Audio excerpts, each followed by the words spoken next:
ang mga kwento ng pag-ibig, kwento ng buhay, at kwento ng pag-asa dito sa Barangay Love Stories. Love Stories.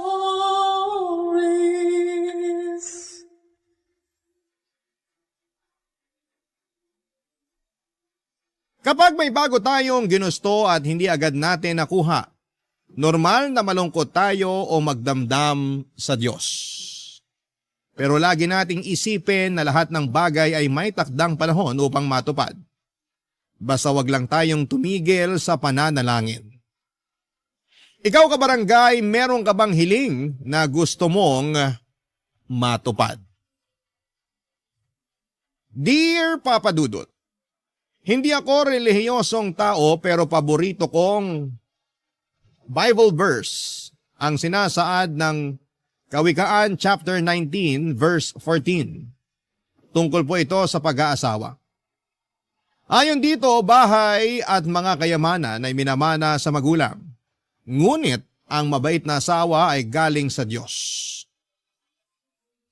Minsan ko yung narinig nang naimbitahan akong umaten sa isang church service taong 2019. Doon ko nakilala si Ryla na kapwa ko first timer sa simbahang yon. Pero hindi na naulit ang pagkikita namin dahil sa pandemic.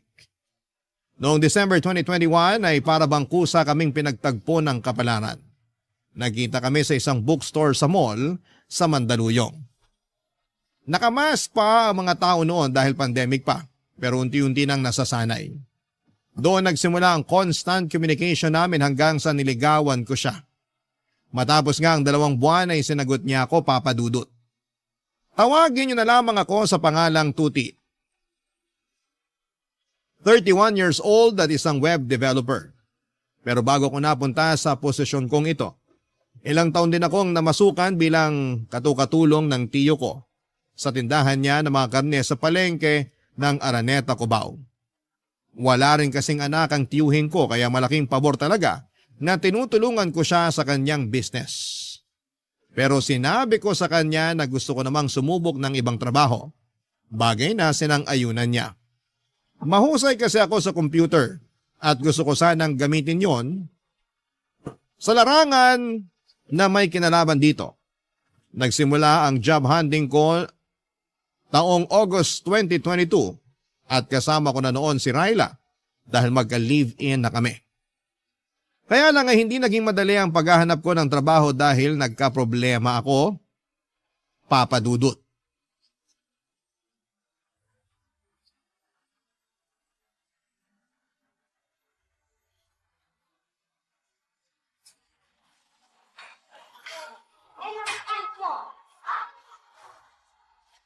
Mahal! Mahal, nandito ako! Hi, Mahal. Kanina ka pa ba rito? Mga 10 minutes siguro. Upo ka na, dali. Sige. Nung nalaman ko kasi na tinuloy mo yung pagpunta sa interview mo, nagmadali talaga akong puntahan ka rito sa malapit para abangan ka. O ano, kamusta interview?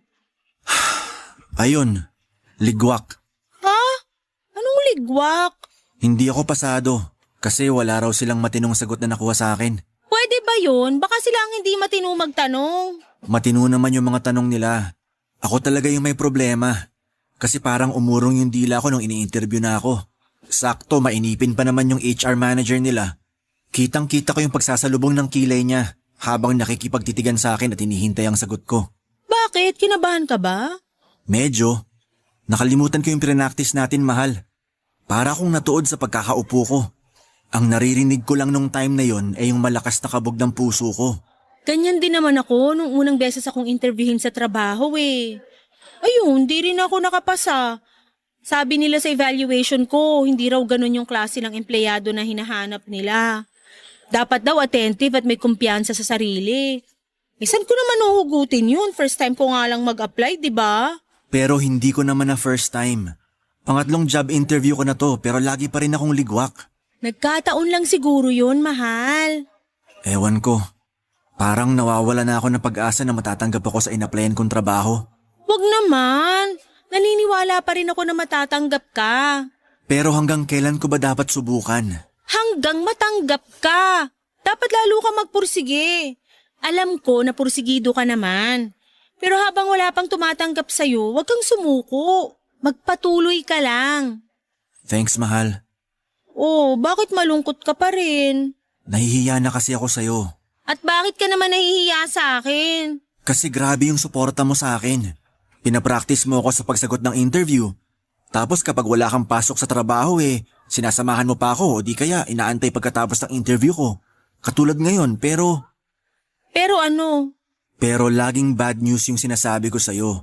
Ayoko lang makita na malungkot ka mula sa pagiging excited na malaman kung anong result ng interview ko. Wala namang kaso yun. Normal na reaksyon yun kasi umasa tayo na matatanggap ka. Pero hindi ibig sabihin mawawala na tayo ng pag-asa. Alam mo, nakikita ko sa'yo na determinado ka. Masipag ka rin at matyaga. Siguro sa ngayon, pinanghihinaan ka lang ng loob dahil nga sa nangyari kanina sa job interview mo. Pero huwag mong hayaan na kainin ka ng pagkabigo mong yun. May kasabihan nga na try and try until you succeed. Hindi ba try and try until you die? Sira, hindi ka pwedeng mamatay. Kailangan mo munang matanggap sa trabaho. Joke lang. Pero thank you talaga kasi ang comforting na mga sinabi mo. Narealize ko tuloy na tama ka. Dapat subukan ko pa rin. At wag ako basta-basta sumuko. Yan, ganyan nga. Kaya hayaan na muna natin yung nangyari sa interview mo kanina. Kumain tayo ngayon ng masarap, mag-celebrate tayo. Bakit naman tayo magse-celebrate? Hindi naman ako nakapasa. Pero pumunta ka pa rin sa interview. Humarap ka doon kahit kabado ka.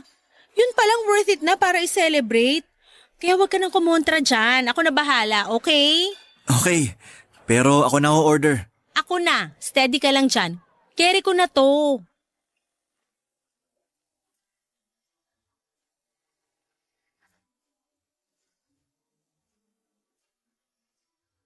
Papadudot, naging kami ni Ryla noong February 2022. Siya ang first girlfriend ko at yon ang unang pinakamasayang Pasko ng buhay ko kasama siya.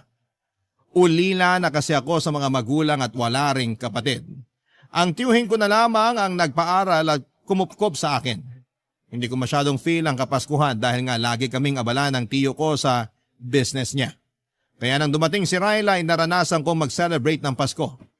Hindi rin siya rin ang humimok sa akin na ituloy na ang pag-a-apply ng ibang trabaho. Kaya lang, nakaka-frustrate dahil madalas ligwak ako sa mga interview. Lagi kasi akong kinakabahan at nauutal. Pero malaki ang pasasalamat ko kay Ryla dahil hindi niya ako sinukuan kahit na sinukuan ko na ang sarili ko. Nagpatulong or napakatulong ang mga sinasabi niya para ma-relax ako at talaga namang pumapanatag sa akin ang mga yon. Bukod doon ay gustong-gusto ko rin ang pagiging optimistic niya. Kaya nga hindi nagtagal pagkatapos ng ilang pang mga pagsubok ay natanggap ako sa isang maliit na lending company bilang computer technician.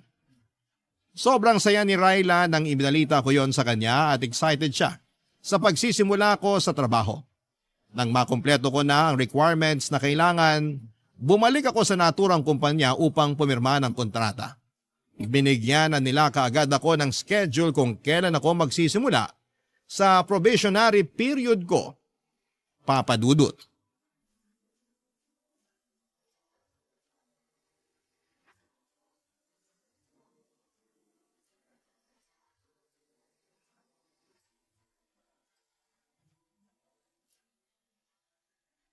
Ito, pinagluto kita ng lunch. Baka mamaya walang kantin doon o kaya malayo mga bilihan ng pagkain. Thank you, mahal. Nag-abala ka pa talaga. Aba, mag-aabala talaga ako kasi unang araw mo sa trabaho ngayon. Excited ka na ba? Oo, pero kabado rin ako. Bakit ka naman kinakabahan? Kasi ngayon pa lang ako magtatrabaho sa isang kumpanya. Kayang-kaya mo yan. Magaling ka naman makisama eh. May mga suki ka na nga sa tindahan ng tsuhin mo. Di ba nakwento mo na hinahanap-hanap ka nila pag bumibili sila ng karne? Oo, pero iba pa rin yung environment dun sa papasukan ko. Sigurado, iba-iba rin ugali ng mga katrabaho ko. Alam mo, hindi mo naman responsibilidad na makuha loob ng lahat ng katrabaho mo eh. Kasi pumasok ka doon para magtrabaho, hindi para i-please yung ibang tao. Sa bagay, may punto ka. Ganyan din kasi ko nung unang araw ko sa trabaho noon. Parang lahat gusto kong kaibiganin. Bida-bida ba? Akala ko kasi kailangan yun para magtagal ako sa trabaho o gumanda yung tingin nila sa akin. May iba naman akong nakaklose. May iba na ayaw sa akin kahit wala naman akong ginagawang masama. Tapos, narealize ko na lang na oo nga pala. Hindi ako nag-apply dun para makipagkaibigan. Ayos lang naman na pakisamahan ko sila pero ayoko na uli umabot sa punto na sobra akong invested sa mga buhay-buhay nila. Dun kasi nagsisimula yung chismis. At kapag puro chismis na lang yung inatupag ko, wala na ako natatapos sa mga trabaho ko. Tatandaan ko yung mga sinabi mo. Pero sa pagkakakilala ko sa'yo, hindi ka naman chismoso.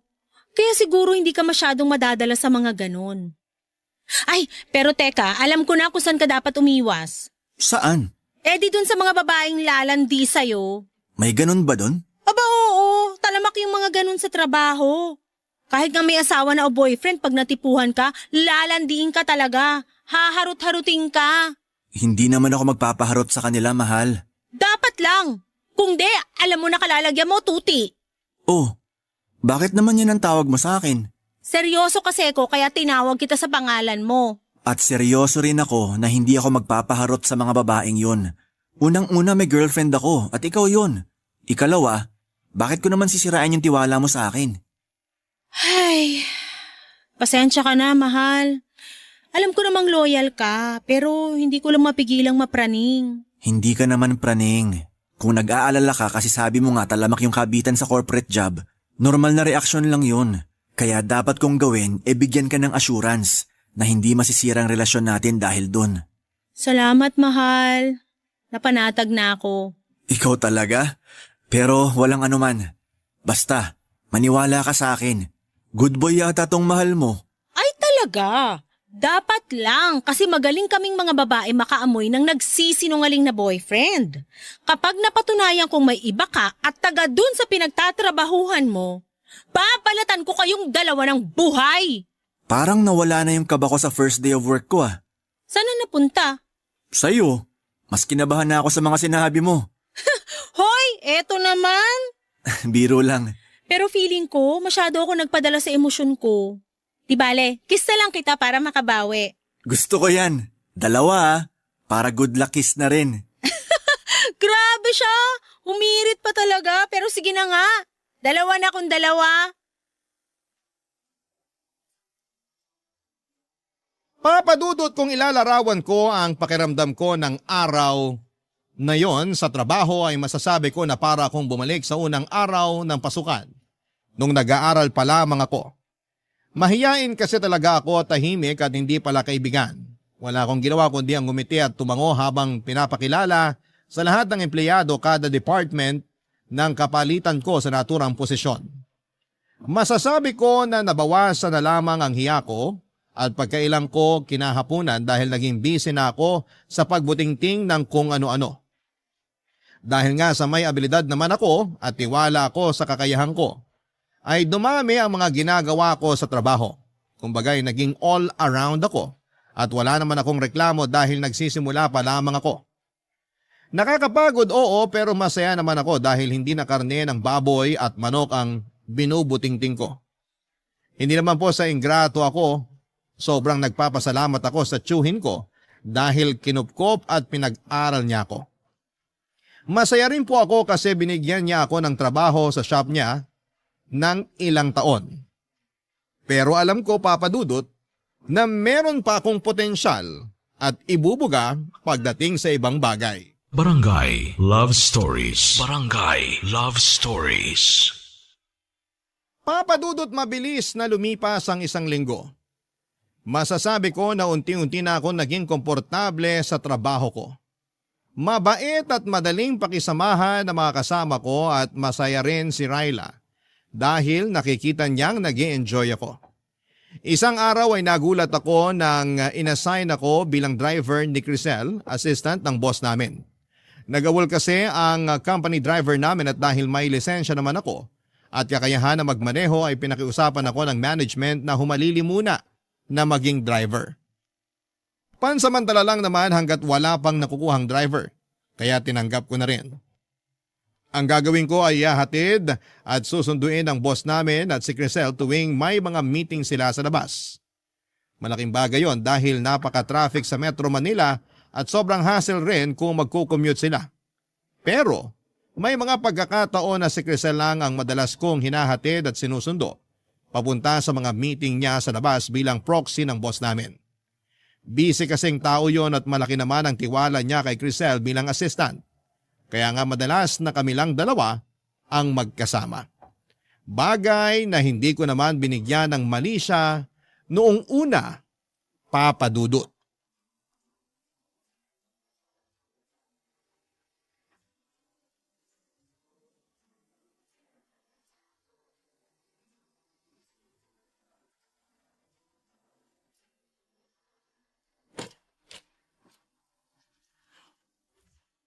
Kumusta po, ma'am? Okay naman, maayos yung kausap ko. Mukhang matutuloy yung partnership na gustong mangyari ni boss. Di kung ganon, congratulations in advance na po. Salamat. Pero maaga pa para mag-celebrate. Ganon na rin po yun. Balita ko, marami-rami na rin daw kayo na i-close na deal.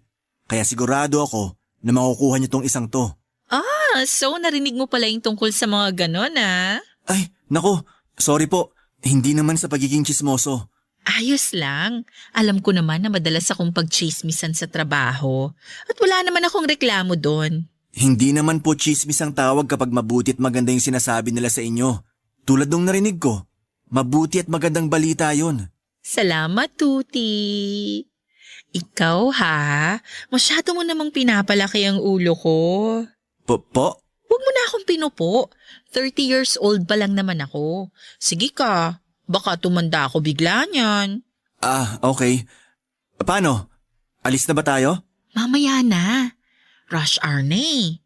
Sigurado gapang na naman sa EDSA. Maiipit lang tayo doon. Sa bagay. Palipas na lang muna tayo ng ilang minuto.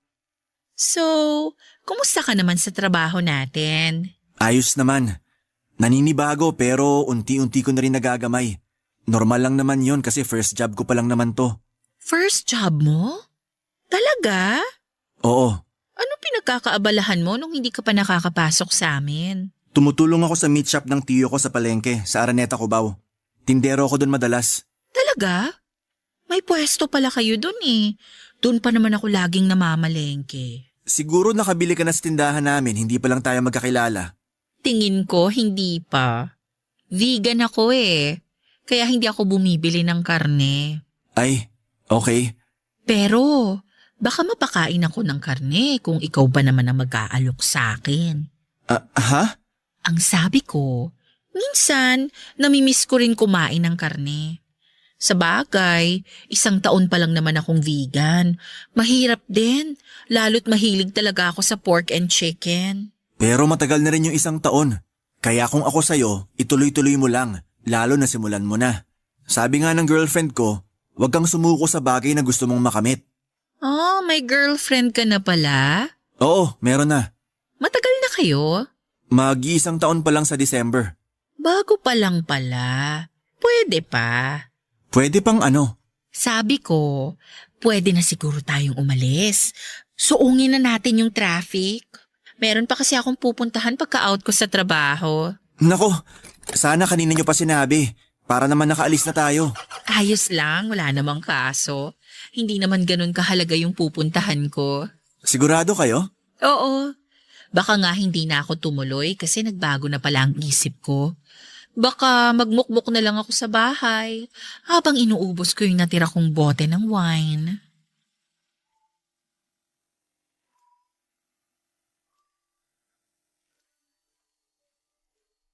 Papa Dudut, dumalas ang pasimpleng hirit ni Crisel sa akin.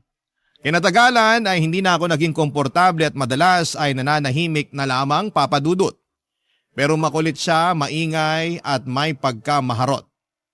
Dati sa likod siya umuupo pero kapag hindi namin kasama ang boss namin sa sasakyan hanggang sa tumabi na siya sa akin sa passenger seat. Hindi ko siya dinadaldal sa buong panahon ng pagmamaneho ko dahil hindi ako ganong klaseng magtrabaho. Kaya nga lagi akong distracted pag panay ang kwento niya. Siguro inaikwento na ni Crisel ang buong buhay niya sa akin, Papa Dudut.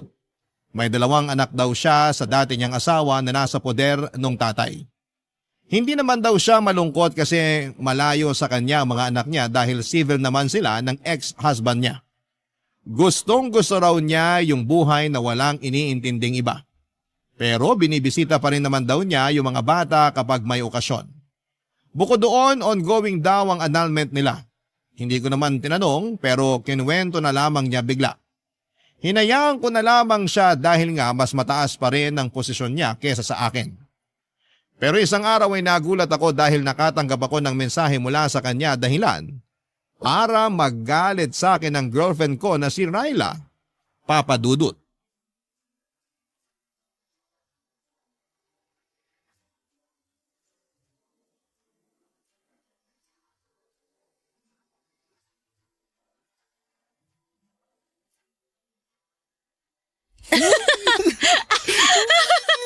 Mahal naman eh.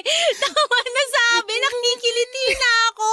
Yan kasi, nandaya ka sa game natin. Tapos ayaw mo pang aminin kaya dapat kang parusahan. Gusto ko namang maparusahan mo.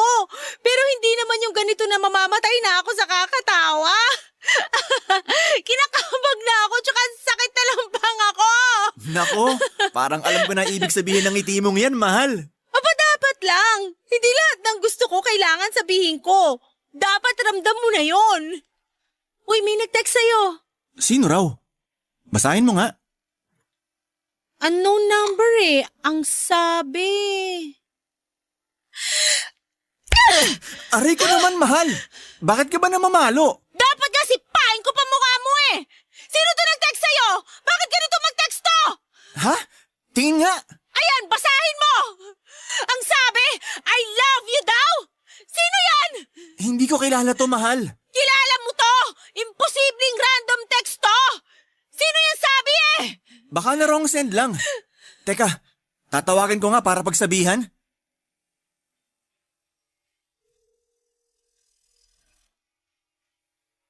Hello? Ma'am Crisel? Sinong Crisel yan, ha? Boss ko. Boss mo? Oo, yun nakwento ko sa'yo. Akin na nga yung cellphone mo. Hello? Ryla Ito ba yung naman! Crisel? Ako nga. Eh, ikaw? Sino ka? Makinig ka ha. Ila-loudspeaker ko to. Sino ba to? Ako lang naman si Ryla. Girlfriend ni Tuti. Yung sinabihan mo ng I love you. Oops! Sorry. Na-wrong send lang ako, ate. Medyo lasing na kasi ako kaya naduling na ako sa mga contacts ko. Siguraduhin mo lang. Dahil kung hindi... Wala naman akong intensyon na landiin yung boyfriend mo Akin na nga yung cellphone ko. Pasensya na po kayo, Ma'am Crisel. Hindi na po mauulit. Humingi ka rin ng pasensya sa kanya, mahal. Ayoko! Bakit ako hingi ng pasensya dyan? Ryla naman. Alalahanin nung boss ko pa rin to. Pasensya na. Walang problema. Basta, next time, dahan-dahan sa pagiging palengkera, ha? Ang cheap mo kasing pakinggan kanina O siya, bye! At ako pa talaga yung cheap na palengkera? Ang kapal ng muka! Mahal, huminahon ka nga muna. Paano ako hihinahon nakakabastos yung Crisel na yon? May I love you pang nalalaman? Akala ba niya naniniwala ako sa kanya na wrong send lang siya? Malay mo nagsasabi naman siya ng totoo. Tsaka base sa boses niya, mukha siyang lasing. Baka naman lasing-lasingan para maharot ka niya. Umamin ka nga. May namamagitan ba sa inyo nung babaeng yon? Siyempre wala. Paano kung may iba ka na pala tapos kunwari ka lang na masaya ka pa sa akin? Wala akong iba. At hindi kunwari na masaya ako sa'yo dahil masaya talaga ako sa'yo. Pero hindi pa rin ako naniniwala sa Crisel na yon. Malakas yung kutob ko na nagpapalusot lang yan. Sinadya niya na mag-send ng I love you sa'yo. Kung sinadyaman niya yon, mahalaga hindi ako nag-respond. Tsaka ako rin naman nagulat sa text niya Naku, Tuti, umayos ka! Alam mo na kahahantungan natin! Hindi mangyayari yan dahil mahal kita. Papadudot doon ko na nga kinuwento kay Ryla ang tungkol kay Crisel. Kilala naman niya ang boss ko sa pangalan pero hindi niya akalain na korsonada pala ako nito. Pero nilinaw ko sa girlfriend ko na wala akong gusto kay Crisel. At dahil may tiwala naman sa akin si Ryla ay nagkabati rin kami ng araw na yon. Abot langit ang kaba ko at patong-patong na inis naman ang naramdaman ko kay Crisel dahil sa pagte-text niya sa akin ng I love you. Kinabukasan sa trabaho ay nagsorry siya sa akin at nakainom lang daw talaga siya ng mga panahong yon. Akala ko ay okay na pero hindi pa rin pala papadudot. Alam ni Crisel na may girlfriend na ako pero hindi pa rin siya tumigil sa kakalandi sa akin. Kahit na kinausap ko na siya at sinabihang hindi ako komportable. Minsan kahit na rest day ko ay nagtitext siya sa akin para lang magpahatid sundo sa mga personal niyang lakad papadudot. Nag-o-offer na lamang siya ng extra pay pero tinatanggihan ko siya ng maayos. Dahil alam ko na nagsiselos na ang girlfriend ko. Bagay na iniiwasan ko. Papadudot. Barangay Love Stories. Barangay Love Stories. Papadudot dahil sa pagtanggi ko kay Crisel na ihatid sundo siya tuwing rest day ko, ay hindi naging maganda ang imahe ko na nakarating sa boss namin. Nang mga panahong yon ay kakaisang buwan ko pa lamang sa trabaho. Hindi pa ako nare-regular at natatakot ako na baka makaapekto ang mga pinaparating niyang negatibong komento tungkol sa akin sa boss namin kapag lumabas ang evaluation ko. Bukod doon ay laging pinagmamalaki ni Crisel na marami siyang kilalang abogado kaya wala raw akong laban sa kanya sakaling magreklamo ako. Kaklose din niya ang karamihan sa mga katrabaho namin at kampi ang mga ito sa kanya. Sa katunayan, may isang beses na narinig kong pinagchichismisan nila ako. Nagsipulasan na lamang sila noong makita akong dumating at dahil maliit lang naman ang opisina namin, ay talaga namang dama ko kapag meron silang pinag-iinitang empleyado. Isang araw ay hindi na ako nakatiis kaya kinausap ko na nga si Crisel. Papadudot.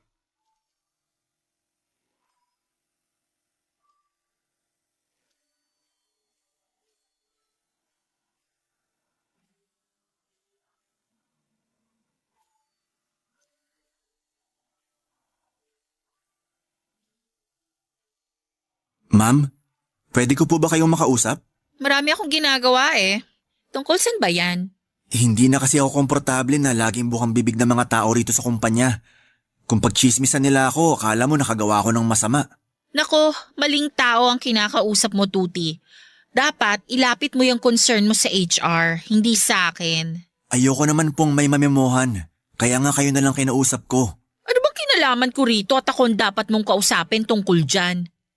Teka nga, huwag mong sabihin ako ang tingin mong pasimuno ng mga chismisan nila tungkol sa'yo. Bakit hindi po ba? Aba, sumusobra ka na. Baka nakakalimutan mong mas mataas pa rin ang posisyon ko sa'yo. Hindi ko po nakakalimutan yun. Pero ginagamit nyo na lang sa akin yung posisyon nyo para mapasunod nyo ako. At nung hindi nyo ako nakuha, siniraan nyo ako sa mga katrabaho natin dito. At kahit na sa boss natin, kung ano-ano pa rin yung sinasabi nyo. O ngayon, alam mo na kung anong kaya kong gawin. Mali ka talaga ng binangga.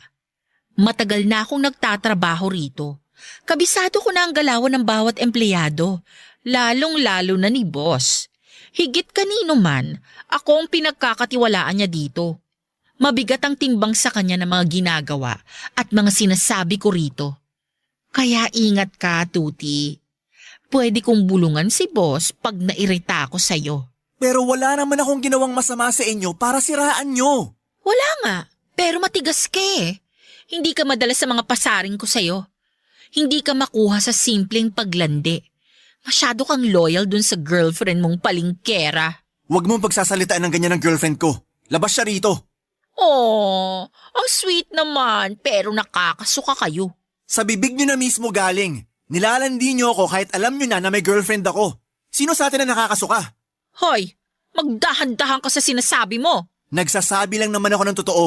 In case nakalimot kayo kung hanggang saan lang kayo.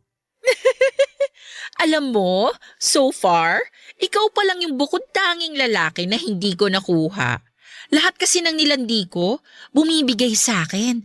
Pero ikaw, mailap ka. Bakit ba kasi masyado kang loyal sa girlfriend mo? Kasi mahal ko si Ryla. Ay, hindi naman totoo yung pagmamahal na yan. Napatunayan ko ng hanggang salita lang yan. Sa una lang yan masaya. Pero sigurado ako na sa bandang huli, masusuka ka na sa umay. Sigurado ako, iiwan ka rin ni Ryla. Kasi, ganyan ka lang. Anong ganito lang ako? Yung walang binatbat, walang ipagmamalaki. Yung tipong dehado pa na maregular sa trabaho. Kaya sigurado ako na kapag hindi ka natanggap dito, back to zero ka na naman. Wala kang karapatang sabihin yan. Hindi mo ako kilala. Hindi na kita kailangang kilalanin ng husto para masabi ko na wala kang kwenta. Kilala na kita dahil inoobserbahan kita. Di ba ilang job interview na ang binagsak mo bago ka nakapasok dito sa amin? Paano mo nalaman yan? Siyempre, close ko yung HR dito. Close ako sa lahat ng empleyado ron. Kaya marami akong alam sa'yo. Pero hindi naman basihan yun para tratuhin mo ko na para bang wala na akong mararating sa buhay. Mas malayo ang mararating mo sa buhay kung papayag kang makarelasyon ako.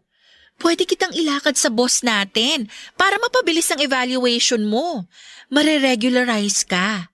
Tapos, kukumbinsihin ko siya na i-promote ka para tumaas agad ang sahod mo. Lahat ng yon, kayang-kaya kong gawin. Basta pumayag ka lang sa gusto kong mangyari. Ayoko. Hinding-hindi ako papayag sa gusto mo. Eh di sige. Ikaw ang bahala. Pero tandaan mo, ikaw din ang kawawa. Minsan kasi, dalasan mo rin yung paggamit dyan sa utak mo. Wala kang mararating kung puro ka na lang puso. Papadudot ang mabuting intensyon ko na kausapin ng maayos si Crisel at ipaliwanag ang nararamdaman ko tungkol sa buong sitwasyon namin, ay minasama niya. Hindi ako natuwa sa nangyari pero mas may ikinagalit pa ako. Yon ay ang matapos niyang totohanin ang sinabi niyang mas sisiraan ako. Hindi lang sa boss namin kundi sa lahat ng kapwa namin empleyado sa kumpanya. Ang sama-sama ng loob ko noon kay Crisel at kahit na ayaw kong magpaapekto, ay hindi ko pa rin naiwasan. May isang beses na kinausap na ako ng boss namin para pagsabihan tungkol sa mga sumbong at paratang ni Crisel sa akin at hindi naman ako nakasagot kasi biglang bumalik yung nararamdaman ko tuwing may job interview ako. Yun bang kinakabahan at nauutal? May mga araw din na para bang ayaw ko nang pumasok sa trabaho at lahat ng yon ay naikwento ko kay Ryla. Galit na galit ang girlfriend ko. Nagsabi rin ako sa kanya na gusto ko na lamang mag-resign. Inunawa ako ni Ryla at sinuportahan niya ang desisyon ko. Mabilis nga na lumipas ang 1 linggo at nagulat na lamang ako dahil biglang sumulpot sa nirerentahan naming apartment si Crisel, papadudot.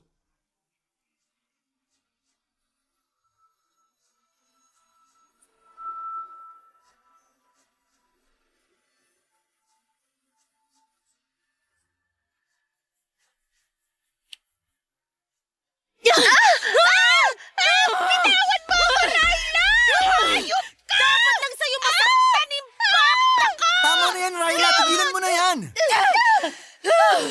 Bakit mo ba ako inaawat? Hindi pa ako tapos sa babaeng yan! Ayoko lang magkasakitan kayo. Magkakasakitan talaga kami kasi ang kapal ng mukha niya pumunta rito! Mas makapal ang mukha mo! Anong sinabi mo? Mahal naman. Nakakabwisit! Ano ba kasing ginagawa niyan dito? Bakit ka ba kasi pumunta dito sa apartment namin, Crisel? Tsaka paano mo nahanap tong address namin? Eh di tinanong ko sa HR, tanga! Hoy! Bawal yung ginawa mo! Wala ka ng pakialam doon! Bubunutin ko talaga lahat ng buhok mo sa anit eh! Mahal, huminahan ka nga muna. Hindi mo pa sinasagot yung tanong ko. Bakit ka pumunta dito? Gusto ko lang talagang humingi ng sorry sa'yo. Kasi kung hindi dahil sa akin, hindi ka magre-resign sa trabaho. Hindi ko naman sinasadya na siraan ka sa boss natin at sa iba pang empleyado. Sorry na, Tuti. At sa palagay mo, may magagawa pa yung sorry mo? Hindi ikaw ang kinakausap ko kaya manahimik ka. Paano kung sabihin kong ayoko? May magagawa ka ba? Ay, kahit kailan talaga wala kang class. Ang ingay mo, Ikaw ang walang class! Malandi ka! Ano sabi mo? Sandali, okay? Hindi tayo magkakaintindihan kung ganyan kayo eh. Ikaw, Crisel, kung yun lang naman pala pinunta mo rito, nag-abala ka pa talaga. Nakukonsensya kasi ako. Hindi ako pinapatulog sa gabi tuwing naaalala ko yung nangyari. Kaya nga sinabi ko sa sarili ko na gusto kitang makita para naman makahinga ako ng tawad sa'yo ng personal. Okay na yon. Pinapatawad na kita. Ganun lang yon? Patatawari mo agad yung haliparot na yan? Hoy, Tuti! Parang wala naman yata sa lugar yung pagiging mabait mo. Sa kanya na mismo nang galing, siniraan kanya sa boss nyo at sa lahat ng tao sa trabaho, kaya ka napag-initan! Oo nga. Pero para matapos ng lahat at umalis na si Crisel dito, sige, handa naman akong patawarin siya. Ewan ko sa'yo! Para naman nagtatanga-tangahan ka! Makakaalis ka na, Crisel. Huwag ka na rin magpapakita sa amin. Teka lang, sandali! Ano pa bang kailangan mo? Pinatawad ka na ng boyfriend ko! Umalis ka na dito! Teka, madaling-madali ka naman na umalis ako. Aalokin ko pa nga si Tuti na bumalik sa amin para magtrabaho. At bakit naman niya gagawin yon? Para maging personal driver mo? Tapos magpapahatid sundot ka? Raila, huwag ka naman magsalita ng ganyan. Ang kapal kasi ng mukha niyang babaeng yan eh! Sige na kasi. Umayag ka na, Tuti. Sorry. Pero ayoko na ulit bumalik sa kumpanya na yon. Kaya makakaalis ka na. Tanga lang ang tatangge na hindi bumalik doon. Huwag kang ang tanga, Tuti. Hindi nga raw, di ba? Pingi ka ba? Hindi ka makaintindi? Manahimik ka! Ikaw ang manahimik! Masyado kang mapapel! Napaka-desperada mo! Ayaw na nga bumalik ng boyfriend ko sa inyo eh! Kaya umalis ka na dito bago ko mataluban yung mukha mo! Papadudot na awat ko naman si Raila nang sabunutan niya ulit si Crisel. Muli ay kinumbinsin naman niya ako ni Crisel na bumalik sa kumpanya na pinagtatrabahuhan niya pero tumanggi muli ako. Pagkatapos noon ay padabog siyang umalis sa apartment namin pero laking gulat namin ni Raila nang pumunta naman siya kinabukasan. Pero may dala na siyang cake at mga lobo para peace offering daw. Nag-away na naman sila ni Raila kaya nag-decide na akong ipablatter sa barangay si Crisel para hindi na siya makalapit sa amin. At ganun nga ang nangyari pero pagkalipas ng ilang araw ay may nakarating sa aking balita na panay daw parinig nito sa social media tungkol sa akin. Pero hindi naman ako apektado dahil wala akong ginawang masama.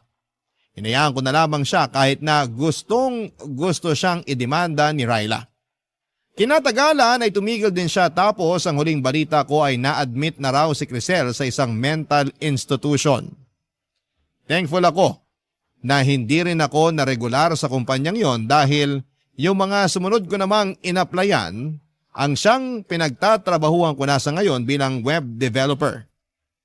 Sabi nga ni Raila, redirection daw ang tawag doon kasi alam ng Panginoon na mas may better place pa para sa akin kesa sa lugar na iniwan ko. Kaya nga payo ko sa mga kabarangay natin ay huwag matakot sumubok at huwag din kaagad sumuko. Mabalik tayo doon sa paborito kong Bible verse na tungkol sa pag-aasawa. Yun kasi ang bukang bibig sa akin ni Raila matapos niyang mag-yes sa wedding proposal ko sa kanya nitong Valentine's Day ng 2024. Sinabi niya sa akin na nahanap na raw niya ang kanyang Kawikaan 19 verse 14 sa katauhan ko. At sa susunod nga na taon ay plano na naming magpakasal ng babaeng pinakamamahal ko na walang iba kundi si Raila. Hanggang dito na lamang po ang sulat ko, Papa Dudut, at maraming salamat po sakaling mapili po ninyong i-ere sa programa ninyong Barangay Love Stories. God bless po and more power sa inyong istasyon. Ang inyong forever kapuso at ka-barangay, Tuti. Barangay Love Stories. Barangay Love Stories. Kwentuhan naman tayo dito sa comment section. Nagustuhan ng iyong napakinggan? Ituloy yan via live stream sa www.gmanetwork.com/radio. Barangay LS 97.1 forever.